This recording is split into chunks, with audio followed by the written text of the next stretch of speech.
We are live on Facebook. Oh my gosh, we're live. All right, here we go. I love it. Guys, everybody, for those of you that don't already know me, my name is Michael Hellickson. I'm a coach with Club Wealth Coaching and Consulting, and we help agents like you grow businesses, make more money, have a better life, actually enjoy your family at the same time as you grow your business. And as you all know, we're sponsored by Wise Hire. We love Wise Hire. That's a company that we work with a lot. And today, I've got a special guest. I'm super excited. I have got Justin, the Wolf of Kansas City, Rufus, with us. That's your new nickname, by the way. I'm totally using that. Anyway, Justin is a freaking rock star. And let me tell you, if there's one thing I know, it's that there are very few people on this planet that have listed more than 100 homes in a year, let alone 140 homes in a year. And let me tell you something, I got Justin Rufus with me today, and he's one of those very, very few people. So I'm very excited that you're with us, Justin. And so today we're going to be talking about some of the things that you're going to be sharing at Listing Agent Bootcamp. And so first and foremost, Justin, welcome to Club Wealth, and tell us a little bit about you and kind of just introduce yourself. Great. Nice to see you. So I'm Justin. I started real estate or in sales of real estate about, January would have been my 1 year with Kansas and Missouri licenses. I started under a good friend of mine and broker, Tim Ray, who talked me into getting into the business. I've known Tim for probably 16 years, I guess. Bought one of my first rental homes through his company, and we've been friends ever since. And so I was really happy to be invited onto his team at kind of a fledgling stage. And now we're building a much greater team, and we've done a tremendous period of growth. We've just basically doubled our units in the first year I was over there, and it's been nothing but fun. And I'm very thankful for the Club Wealth program and Tim as my broker and mentor. So I'm happy to be here. Dude, I love it. I got to tell you, and Tim is a super cool guy, and you are in full transparency. You're coming to us from Tim's private office in his house, right? Right. That's right. His wife in the background. I love it. I love it. That's a great picture of her, too. That's awesome. Yeah, our office is under construction because Tim's growing the team and everything. So we're adding more cubicles and space in general for training and things like that. Oh my gosh, that's huge. And by the way, shout out to Catherine Orr, Sharon Siebold-Geary, Holly Herbert, Terry LeBlanc from one of our Club Wealth expansion teams in Dallas is watching. And we got Eddie Zapien, Tori Kim, a whole bunch of other people watching right now. So here's what I want to get into. Oh my gosh, and we got Mike, the freaking beast Novak, man. There's a guy that knows how to list homes. So here's the deal. Mike's a huge producer up in the Northwest. So I'm glad you guys are watching, but very seriously, I want to talk to you today about Justin, how in the heck, and by the way, how long have you been in the business, and exactly how many homes did you list last year? So I'm not exactly certain because it was under we were under Tim Ray team, just over 100 basically in my first year, of which I was part-time. What? You were part-time? Hold on. Nobody's going to believe this right now. I'm just letting you know, so you're saying in your first year, and most of that year, you were a part-time listing agent. Were you a part-time agent or just a part-time listing agent? I was a part-time agent because I was transitioning. I was in property management, and so I was trying to go full-time. Meanwhile, the licenses where we're at, we have to have 2 licenses. So, there was a period of time where I had one and didn't have the other, so I couldn't deal state to state. So it was a little cumbersome to start. So basically since January 10th, I've had my my licenses for just a year and a few months now. Oh my gosh. Okay, so I hope you guys heard this. So here's a guy, Justin Rufus, the Wolf of Kansas City, who literally, that's totally going to stick now, dude. You know that, right? So this guy literally as a part-time agent in his first freaking year listed over 100 homes. I want you all to look in the mirror right now, and I want you to ask yourself, what the heck? Why didn't I do that? Right? I'm saying this not to belittle or to demean anyone. I'm saying this because I want you guys to think bigger. I want you to think about what's possible. And I want you to think about, you know what? If Justin can do it, I can do it, right? I want you to say that to yourself. In fact, when we get done today, you should write out affirmations. And one of those affirmations that you should repeat to yourself over and over and over again. And I would literally put it on an MP3 and set it next to my bed every night before I go to bed. If Justin can do it, I can do it. because you guys, you can, it's just, you have to think differently about it. So here's what I want to know. And one of the things that I love about you, Justin, is that you weren't poisoned by the industry ahead of time, right? So here you are, you come in and you started doing it right from day one, right? You didn't have to, when you came into Club Wealth, we didn't have to untrain a bunch of bad habits. So tell me, what exactly are you doing to get 100 listings in your first year as a part-time agent? I started really strong, and like you said, I didn't have really anything negative outside influence. So it was basically, I went to the BSM before I even had my license, my full license. So BSM, you're talking about Business Strategy Mastermind Conference, one of our Club Wealth events. Right, in November of whatever, Okay. 16 it was. So Tim coerced me into going. I was actually very intimidated because it was asking me questions like, how many sales have you had? And I had 0 at the time. So I was just working the phones a little bit, but essentially I just took old leads dating back even 6 months and just started calling about, I'd say 3 to 5 hours a day for basically my first month. And a lot of that time period, I didn't have my license quite yet. So I kind of had to be careful as to what state I was dealing in, But essentially I just took the advice of Tim and I went to the BSM and I followed the patterns, and I consider myself coachable, and that's really all I did was pay attention to exactly what was told to me. Dude, can I just tell you, I hear this a lot. People, when I ask them about how they're doing things, and specifically I'm talking about people who are highly successful. And one of the very most common traits that I hear amongst them is I'm coachable and I implemented.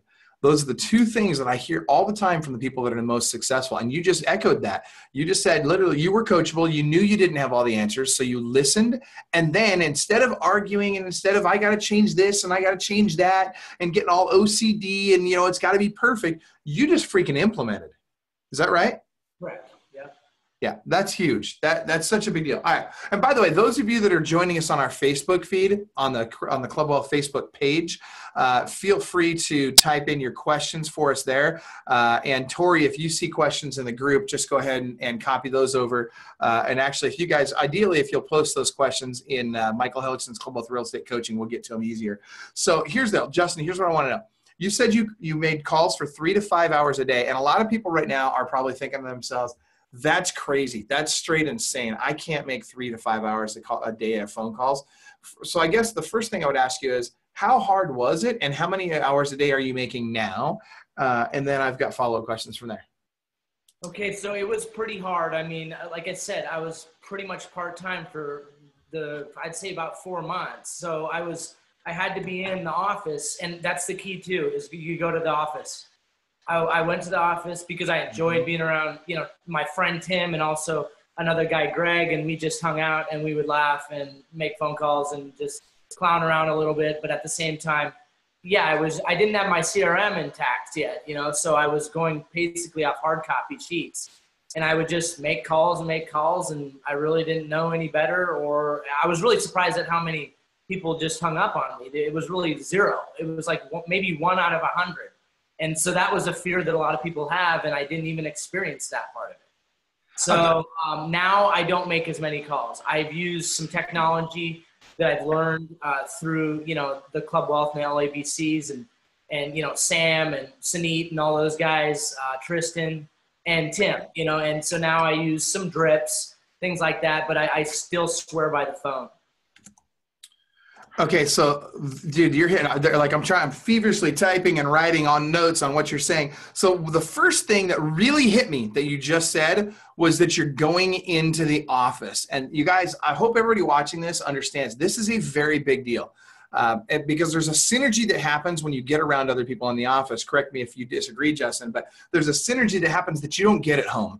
And that synergy matters. It creates an energy level for you that not only helps you make the calls to begin with, make more calls, but it also helps you have more energy on those calls, which is conveyed on the calls, which people on the other end can hear, they can feel that energy, and they are more likely to do things with you because you have that energy level that oftentimes comes for no other reason than you're at the office. The next, would you agree with that so far? Absolutely. Okay, that's huge. So the next question I have for you is, were you standing up or sitting down when you made your calls? So I was sitting down. We've since got some kind of high-tech, stand-up desks. But yes, And now you're standing. for the most part, yeah. I mean, Okay. I'm a little bit of both. It just depends. Like I use my desks probably not as often as I plan to, as far as being stand-up. But we're also having a renovation done. But yeah, that was the old comfort level. And I know that you sound better when you're standing up, and you think better, and everything else that I've learned through some of those seminars as well. So, and I believe it. That's huge. And so I really am glad that you're going to be starting to stand up. All right. So now what I want to know is, and we've got some questions coming in that I want to get to as well. Courtney Harris asks, you said you called old leads. Whose leads were they, and how did you guys get those leads to begin with? Okay. So I called some, we have ProQuest. So I called some ProQuest leads, but then I decided really quickly that I thought I was probably just going to be a listing agent. And I was going to try to be a listing agent. And that was based on a few books that I read right before I got my licenses. I was just crushing as much information as possible, trying to, figure out sales and all that. And, really list to last, things like that. I heard also at the seminars, just, what a listing brings versus, working with buyer's agents. And from my personality standpoint, I worked better with sellers. And I found that out really quickly. And so tell me why. What do you see the difference? We've talked about this a lot in Club Wealth, and I think a lot of people don't really buy into this, or maybe they just don't believe it or whatever. But what do you think is the difference between a listing agent and a buyer's agent in terms of personality? And I'm talking about a buyer's agent that crushes it as a buyer's agent and a listing agent that crushes it as a listing agent. Okay, I explain it like this. I was in the restaurant business for years. I owned restaurants. I explain it like the bartender versus the server. A bartender, you're able to really side with them. You maybe get to know them a little differently versus a server that's at the table, maybe takes the order and goes and gets something, which is, they're both, recognizable. They're fantastic positions. They're just different. I find that it's a little better for my personality to maybe lead someone in the right direction. And sometimes with sellers, you really have to do that from the outset. Mm-hmm. Okay. So in terms, I guess what I would ask is, because I always tell people, I think listing agents tend to be a lot stronger personality than buyer's agents. And buyer's agents tend to be more friendly. Listing agents are kind of more, look, let's just freaking get this done. Would you agree with that? Absolutely. And that's where I fall along those lines. I definitely am there to serve. There's no doubt about it. So I'm sorry, go ahead. No, but I definitely like how I'm able to direct them a little bit more, I think, than I would if I was working with buyers. Right. And that's important because sellers need that, right? Like the same person as a seller needs a much more direct approach than when that same seller goes to buy a house, they want somebody who's going to be more patient with them. As a seller, though, they just want somebody who's going to come in, hey, look, give me the nuts and bolts. Let's get this done. Show me that you're going to knock it out of the park for me. All right. Another question I have for you is, I see that you're wearing one of these little jobbies here.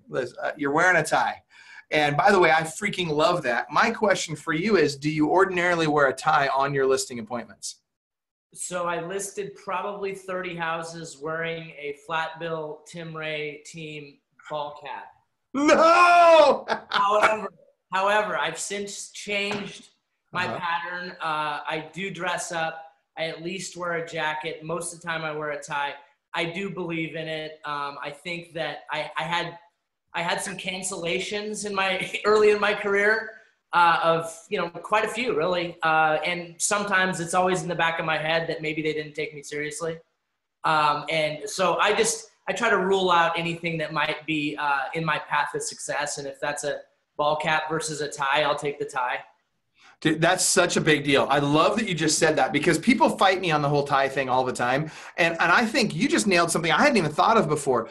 People, when you on those, I would love to see stats, and I'm not, don't take the time to necessarily go back and grab these, but if you to your point, if you were to go back and you were to look at the cancellation rate for people for whom you did the appointment in a ball cap and people for whom you did the appointment in a tie, I would be very willing to bet, and it sounds like from what you're saying that there's a lower cancellation rate in the people when you went out with a tie than there was when you went out with a ball cap. Sure, and I do believe that. I don't have any data to support it, I suppose.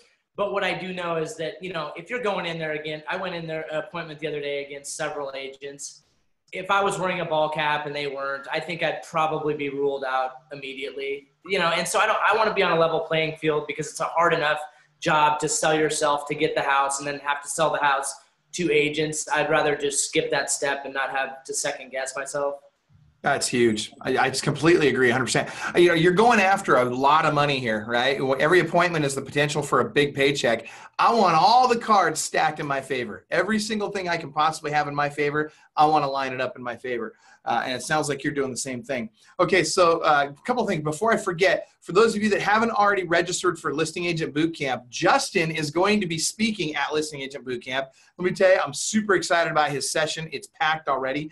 And no pressure, Justin. But I will say, I read your PowerPoint. I read every freaking line in that PowerPoint, and it is freaking spot on. I love it. But anyway, if you haven't signed up already, go to clubwealth.com/LABC and get signed up for Listing Agent Bootcamp right away. Literally, I checked this morning. We have 5 tickets left. That's it. As of this morning, we have 5. My hunch is it's going to be sold out today or tomorrow at the latest.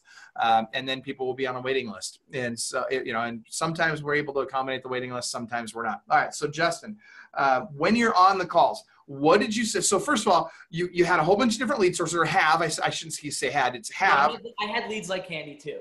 Leads like candy is huge. Right. So those were old leads.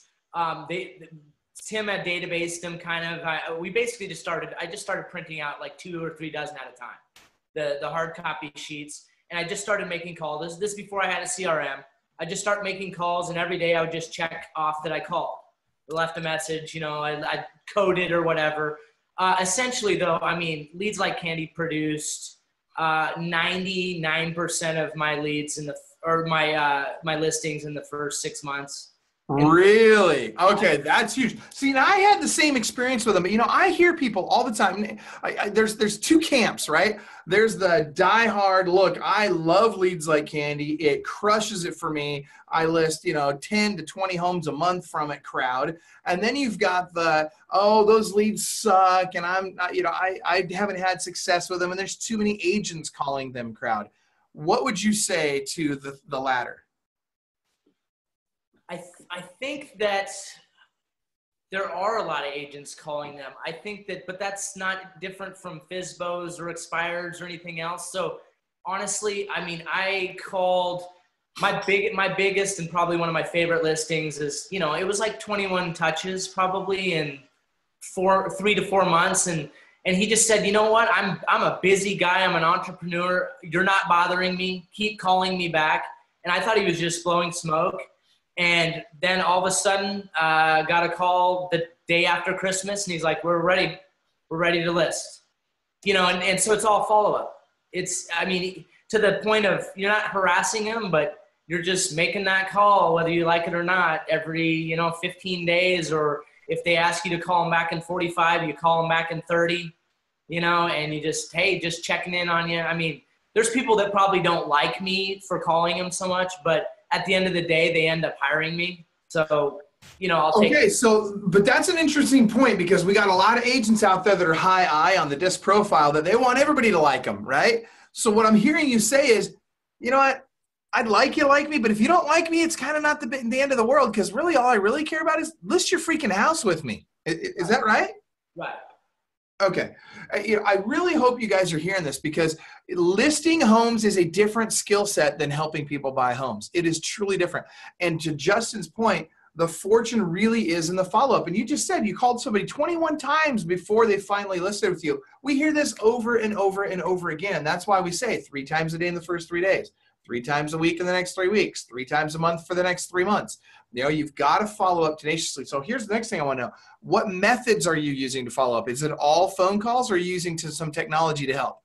I've implemented technology because of just the volume. I would tend to bite off way more leads, and then I'd feel guilty about not getting back to them. And so I've implemented some drip systems. So now I try to initially call them. I categorize my leads, maybe hot and cold, or maybe, high end, low end, however you want. But I would list a van down by the river if it was attached to a foundation, for real. I don't really care. I have a $6,000 listing, and then I could have a $900,000 listing. It matters not whatsoever to me. So I get out there and now I use my CRM, and that's one of the most important things is when you get into high volume leads, you got to get organized. So maybe put them on a 3-day drip. As soon as they answer, I take them off and I call them. Or if I don't have time, I mean, I'd like to just pound out phone calls, but once you start getting on appointments, for me, talking on the phone while driving is kind of becoming an encumbrance, and I don't like to be doing that so much. So I've really had to look for other avenues to make those touches. I don't use much email at all. Okay, so what are those touches? Tell me what some of those are. By the way, shout out, we've got several Kelly coaches. We got Kelly Revore, we got Damon Gatier, Ray Meyer, and Tristan Ahumada. Shout out to Tristan, who's also watching. And so tell us, what are the vehicles that you're using? If not email, then what? Text or slide broadcast, or what are you doing? Yeah, we were getting this into slide broadcast for circle prospecting around our listings to try to, attract more listings in the neighborhoods where we list, because we just find that it's a simple avenue. They already see our sign. Hopefully they see the success that we've had with their neighbor's house, things like that. We were transitioning into that in a more systematic approach. Right now, however, it's basically on the phone using the dialer. Okay. I'll light up a bunch of people, 50 or 60 at a time, and just dial them. And if they're not answering, oftentimes depending on what property they have, or maybe the proximity of where I'm going, I'll start a drip. And my drips are really short. I use some of Tristan's stuff, Be Genuine. That's huge because you will get responses if you're just genuine. It's amazing. I don't use names in my text messages. I just make them kind of general and short and sweet to the point. And I really don't get much negative response. And so as soon as they respond, I take them off the drip so that they're not seeing a calculated, computer generated drip, and I try to call them immediately. And then it's always a warm call because it's like, hey, we've been texting a little bit the last couple of days, right? Yep. Far better than just calling them, with no touch. And okay. I just find it better for conversational piece. Dude, you're freaking killing it. And by the way, shout out, we got Sunit Agarwal's watching you now too. He says he just gave a shout out to you. So, what I love here is all the stuff you're saying is ringing true with me. And it was very true for me when I was out listing, 50 to 75 houses a month kind of thing. But you're doing the same things and you're doing them at a deep level. What I want to know is, what's your goal for 2018? How many listings are you going to take in 2018? So 2018, my goal is 150. Okay. And really the strongest part of that goal is to sell more of my listings. Okay. That was my weakness in my first year. I don't even want to disclose. I don't do a whole lot of statistics, but it's almost embarrassing how few of my listings I actually sold. Okay. Probably 60%. So not great. Okay. Well, but here's the thing, and I can appreciate that, but also my hunch is you were very honest with those folks when you went out about what you felt their home would sell for. Some of them probably a lot of them priced it at a price point where you probably were not thinking it was going to sell it in the first place. Is that right? Yeah, it's that. And then, we have across the board in Kansas City, we have, super distressed and then nice houses, and sometimes they fall in between and you almost have a hunch you'll never sell it. And then sometimes you sell homes that you never thought you would sell. So right. It's kind of one of those things. But I think my weakness, though, was organization after I listed it. Because, when you were carrying 35 listings, all of a sudden 12 of them go under contract and it's like paperwork avalanche and you can't dig yourself out. And so then I had and sheer neglect of my clients, frankly. And so I would lose some, or I didn't pay attention to them enough to sell them or get price improvements or other things. And we've talked about this. We've had this conversation about how to solve that problem because essentially the goal is, as a listing agent, when you go out, you take a listing, you should literally be able to come back to the office of that listing. You hand it off onto somebody's desk and you never talk to that person again unless they need to be reclosed. That's really, truly the best way to handle it, because the administrative staff, they have more bandwidth and they're more detail oriented than we as listing agents are, right? Our job really is threefold. It's lead generation, lead follow-up, and lead conversion. Everything else should be done in the office. And so that's where we got to get those systems tight in the office. And so let me ask you this, is that happening right now in the office? So are we getting tighter there? And are we able to now get you focused outside and having them focused on the back end? Yes, absolutely. We've Tim's hired another transaction coordinator and listing coordinator. So that's in the right movement. And we're just getting our systems in place to really get it down to where it's orchestrated in a much more focused manner, you know? Perfect. I love it. Dude, here's the thing. You guys kill it. You've got a great team. You guys are growing. First of all, you're on fire to begin with. Now it's like you're pouring jet fuel onto that fire or gas on that fire, because all of a sudden you guys are starting to really blow up, and getting those systems into the back end is really going to make a difference. Here's the last question I have for you, or actually one of the last two. Yeah, we're on the hour or on the half hour, so we got to wrap up. But let me ask you this. How many follow-up calls are you making per day right now? Right now, I'm touching, I focus on a couple days of the week for my follow-up. Fridays are always follow-up, and then one more full day. And then throughout the week, I'm making probably 10 to 20 calls in just follow-up or pipeline listings that I have. I don't know exact numbers, but several hours a week on follow-up calls.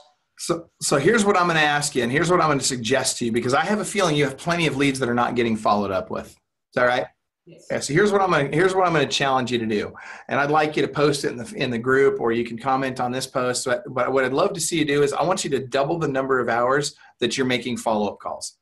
And I'll tell you why, because for me, what I noticed was when I really transitioned into doing more follow-up calls, and I made that my priority every single day, was my follow-up calls. Yes, I made the new lead calls. I made sure I called every new lead, but I was really dialed in on those follow-up calls. My listing count shot through the roof, and I went from listing 10, 15 homes a month to listing 25, 50, even 75 homes a month, as a result almost entirely of spending most of my focus on the follow-up calls. So that's my challenge for you, Justin, is get those follow-up calls done. All right, and then the last question I have for you, and I hope that everybody listens to Justin's answer on this, because I know he knows the right answer, and I know this is how he runs his business. What is your number one and only goal on a phone call with a potential seller? Well, it's just develop super fast rapport and an appointment. That's it.